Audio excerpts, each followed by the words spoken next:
जय हिंद, नमस्कार। मैं मोहन पाठक और आज बात करने वाले हैं उस सबसे बड़े मुद्दे की जो चुनाव के बीच में दबने की कोशिश कर रही थी, लेकिन छात्रों ने उसे उजागर करके ये बता दिया कि छात्र एकता में कितनी शक्ति होती है। नीट यूजी का जो एग्ज़ाम हुआ था, जिसे हम कहते हैं कि national entrance and eligibility test undergraduate, यानी कि परीक्षा के नतीजों में जो धांधली के आरोप लगाए गए थे, उन सारी चीज़ों को लेकर सुप्रीम कोर्ट में याचिका दायर की गई थी। इन सारी चीज़ों को लेकर सुप्रीम कोर्ट ने क्या कहा, किस प्रकार से पूरी सुनवाई हुई, क्या है पूरा मामला, उसको हम डिटेल से जानेंगे और आपको बताएंगे कि किस प्रकार से छात्रों के भविष्य के साथ कुछ अराजक तत्व या ऐसे भ्रष्टाचारी लोग खिलवाड़ कर रहे हैं। चाहे किसी भी सरकार कि राज्य, स्टेट, राज्य हो, हर जगहों पर ऐसे पेपर लीक जैसे मामले या रिजल्ट में धांधली के मामले सामने आ रहे हैं। और इन सारी चीज़ों को लेकर विभिन्न राज्य सरकारें भी अपने नियम कानून ला रही हैं और वहीं केंद्र सरकार भी इन चीज़ों पर कानून लाने की बात करती रहती है, कानून लाती है, लेकिन जब भी पेपर होता है तो पेपर लीक या उसके रिजल्ट में गड़बड़ियाँ सुनाई देती हैं। और ये भारत जैसे देश के लिए विडंबना है, जो दुनिया का सबसे बड़ा युवाओं वाला देश बन चुका है, सबसे ज़्यादा जनसंख्या वाला देश बन चुका है, और वहाँ पर इस प्रकार की चीज़ें हो रही हैं और सरकारें कहीं ना कहीं फेल नज़र आ रही हैं। परीक्षा के नतीजों में धांधली के जो आरोप लगे हुए हैं, उन चीज़ों पर सुनवाई करते हुए सुप्रीम कोर्ट ने अपनी टिप्पणी की है। सुप्रीम कोर्ट ने कहा है कि नीट परीक्षा की पवित्रता, शुचिता प्रभावित हुई है। यानी कि जो नीट को माना जाता था कि national entrance and eligibility test undergraduate जो था, यूजी जो जिसे हम कहते हैं, जिसे माना जाता था कि ये सबसे बेहतरीन परीक्षाओं में से एक है जिसमें किसी भी प्रकार की धांधली नहीं होती है, उसकी पवित्रता, शुचिता प्रभावित हो चुकी है। सुप्रीम कोर्ट ने कहा है कि इस पर एनटीए को जवाब देना होगा। कुछ परीक्षार्थियों ने पेपर लीक के आरोप के चलते परीक्षा रद्द कर दोबारा एग्जाम कराए जाने की भी मांगे की हैं। सुप्रीम कोर्ट में जस्टिस विक्रम नाथ और जस्टिस संदीप मेहता की बेंच मामले की सुनवाई की, और हालांकि अभी परीक्षा को रद्द करने या काउंसिल पर रोक नहीं लगाई गई है, ये सारी चीज़ें यहाँ पे निकल के आई हैं। सुप्रीम कोर्ट ने क्वेश्चन पेपर लीक होने और अन्य गड़बड़ियों के आधार पर नीट यूजी 2024 की परीक्षा को रद्द कर फिर से कराने के अनुरोध वाली याचिका पर राष्ट्रीय परीक्षा एजेंसी एनटीए से जवाब मांगा है कि क्या इस परीक्षा को रद्द कर दिया जाए या नहीं कर दिया जाए, या उस पर उसके क्या विचार है, जो छात्रों द्वारा आरोप लगाए जा रहे हैं क्या वो सही है, क्या गलत है। इन सारी चीज़ों की एक तरह से होता है ना कि हमारे देश में कहा गया है ना कि सबको सुनना पड़ेगा, उसके बाद ही कोई फैसला आएगा। तो अभी तो जो यहाँ पे फरियादी थे उनकी बात सुनी गई है, छात्रों की सुनी गई है, अब बात सुनी जाएगी एनटीए की एजेंसी के। शीर्ष अदालत ने सफल अभ्यर्थियों को एमबीबीएस और अन्य पाठ्यक्रमों में प्रवेश देने के लिए काउंसिल की प्रक्रिया पर रोक लगाने से भी इनकार कर दिया, यानी कि जो कार्यक्रम चल रहे थे वो कार्यक्रम चलते रहेंगे।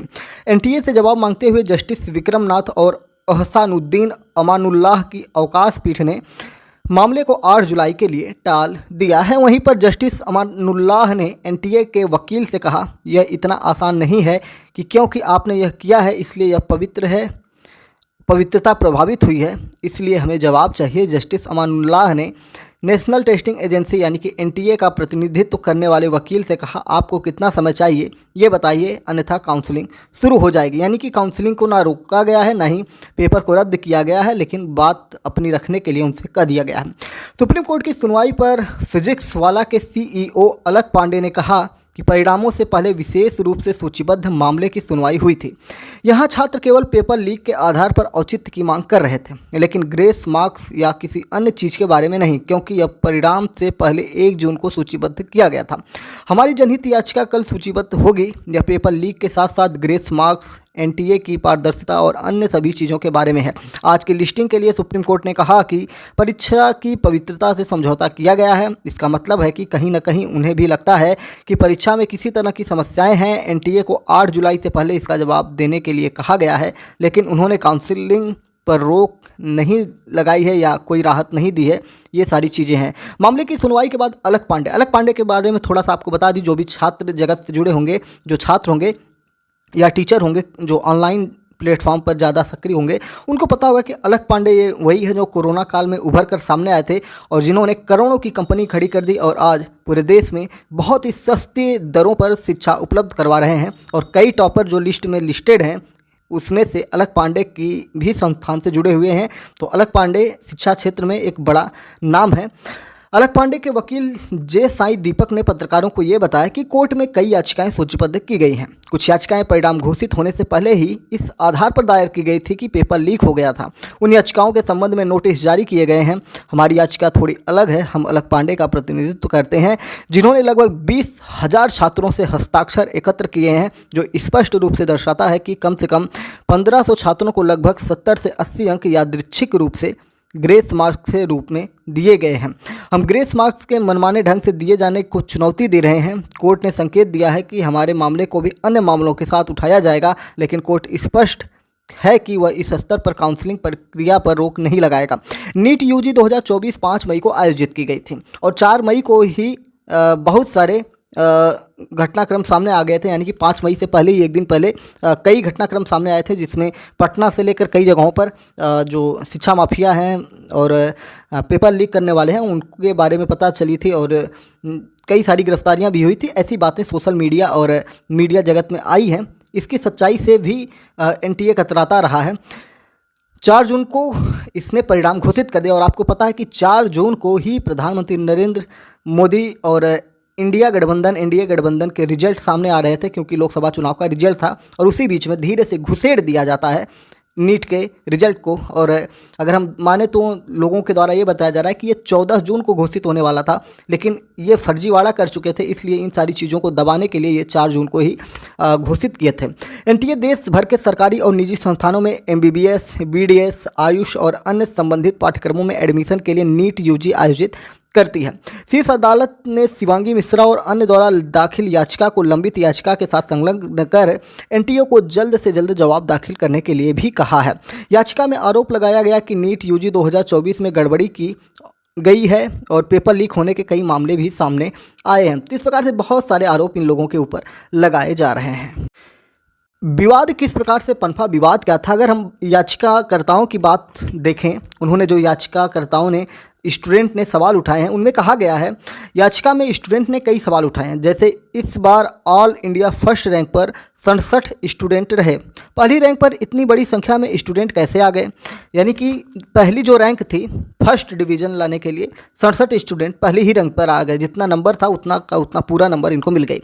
पहली रैंक पर इतनी बड़ी संख्या में स्टूडेंट जो आए थे, स्टूडेंट को 720 में से 718, 719 नंबर कैसे दिए गए, ये बात की जा रही है। जबकि एनटीए कहता है कि ग्रेस मार्क वगैरह दिया गया है, क्योंकि स्टूडेंट सारे सवाल सही करता है तो 720 नंबर मिलते हैं और एक भी गलत होता है तो माइनस मार्किंग की वजह से अधिकतम 715 नंबर मिलते हैं। यानी कि एक नंबर अगर आप गलत करते हैं, एक क्वेश्चन गलत करते हैं, तो आपको 5 नंबर कटने वाले हैं, ऐसा बताया जाता है। जैसे मान लीजिए कि एक क्वेश्चन पर 4 नंबर मिलता है और 1 नंबर माइनस मार्किंग है, तो आपने जैसे ही पहला क्वेश्चन किया तो आपको 4 नंबर मिल गए और दूसरा क्वेश्चन किया और गलत कर दिया तो पहले के 4 नंबर और इसमें से भी 1 नंबर, यानी कि आपका 5 नंबर हो जाएगा माइनस में। तो ये चीज़ें आपको समझनी पड़ेगी।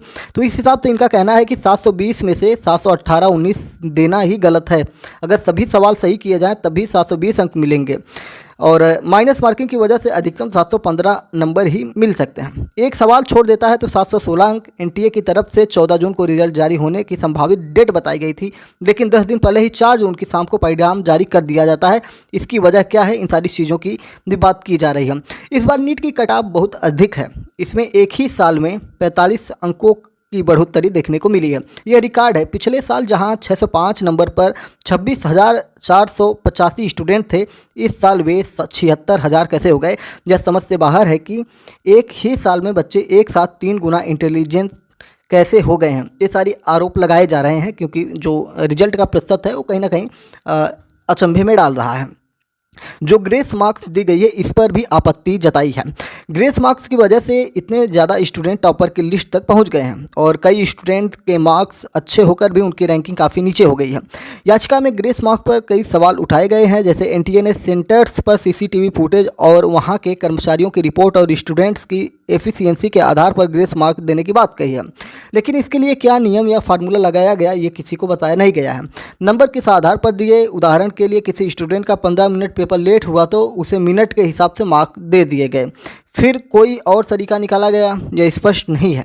केवल यह कह दिया गया है कि बच्चों का पेपर लेट हुआ था इसलिए उन्हें नंबर दे दिए गए, और ये कहीं ना कहीं सही है या गलत है ये तो अब सुप्रीम कोर्ट तय ही करेगा। उनके लेट होने के समय और एक्यूरेसी के आधार पर ग्रेसिंग मार्क दिए गए हैं। इसमें विसंगति यह है कि पेपर में स्टूडेंट सबसे पहले आसान सवाल ही सॉल्व करता है, और नीट में तो आमतौर पर सबसे पहले बायोलॉजी का ही पेपर सॉल्व करते हैं। सबसे ज़्यादा समय और एफर्ट लास्ट में और हार्ड सवालों में लगता है। फिर शुरुआती समय के आधार पर स्टूडेंट की बाद की एफिशिएंसी को कैसे जांचा जा सकता है। सीसीटीवी फुटेज से कैसे निकाली जा सकती है स्टूडेंट की एक्यूरेसी, इस पर सवाल हो रहे हैं। नितिन विजय ने बताया कि सवाल यह भी है कि ऑफलाइन पेपर में सीसीटीवी फुटेज या परीक्षा सेंटर में मौजूद कर्मियों के आधार पर कैसे स्टूडेंट की एक्यूरेसी निकाली जा सकती है। ग्रेसिंग मार्क को लेकर एनटीए कोर्ट के निर्देश का हवाला दे रहा है। ये निर्देश क्लैट के लिए साल 2018 में दिए गए थे। वह ऑनलाइन एग्जाम था जबकि नीट ऑफलाइन एग्जाम है। उस निर्देश का हवाला देते हुए ग्रेस मार्क्स देना कैसे सही हो सकता है, ग्रेस मार्क देने का नियम भी समझ नहीं आया। पेपर लेट बांटा गया तो टाइम ज़्यादा देते, नंबर क्यों दिए गए।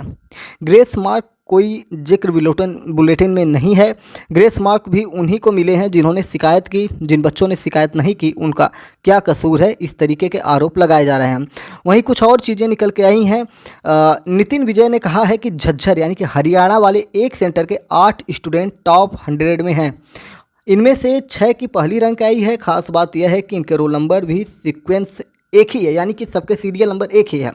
उनके फॉर्म एक साथ भरे गए हैं और एक ही सेंटर है। इसके अलावा मेघालय, बहादुरगढ़ हरियाणा, दंतेवाड़ा, बालोद छत्तीसगढ़, सूरत गुजरात और चंडीगढ़ से भी इस प्रकार की शिकायतें मिली हैं, और कुल मिलाकर इसमें बड़ा ब्लंडर हुआ है।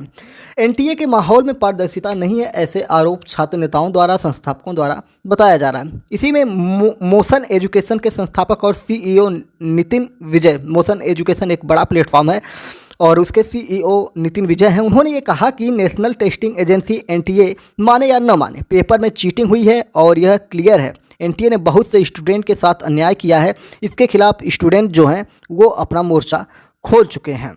इनका कहना है कि स्टूडेंट जो हैं उनके साथ एनटीए ने धोखाधड़ी की है, उनके साथ अन्याय किया है।